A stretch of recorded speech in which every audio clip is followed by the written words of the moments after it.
ഒരു മനുഷ്യന് എത്രത്തോളം താഴാൻ പറ്റും? ഭൂമിയോളം അല്ലേ? പിന്നെ ചവിട്ടാണ് തലയിൽ. എങ്ങോട്ട് താഴും? പാതാളത്തിലേക്ക് താഴാൻ മഹാബലിയല്ല, വെറും മനുഷ്യൻ സേതുമാധവനാണ്. ഇനി ഒരിക്കലെങ്കിലും, ഒരു പ്രാവശ്യമെങ്കിലും എനിക്ക് ജയിക്കണോടാ, ഒരു പ്രാവശ്യമെങ്കിലും. നീ വിഷമിക്കണ്ട, ഒക്കെ ശരിയാവും. മിണ്ടരുതാ വാക്ക്. ശരിയാവും അത്രേ. കേട്ടു തുരുമ്പിച്ചു. ജീവിതത്തിൽ 1000 വട്ടം എന്റെ മനസ്സ് എന്നോട് പറഞ്ഞിട്ടുണ്ട് ശരിയാവും.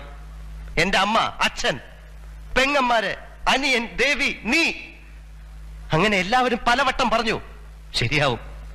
എവിടെ എവിടെ ശരിയായി? ശരിയാവില്ല. സേതുമാധവൻ ഒരിക്കലും ശരിയാവില്ല.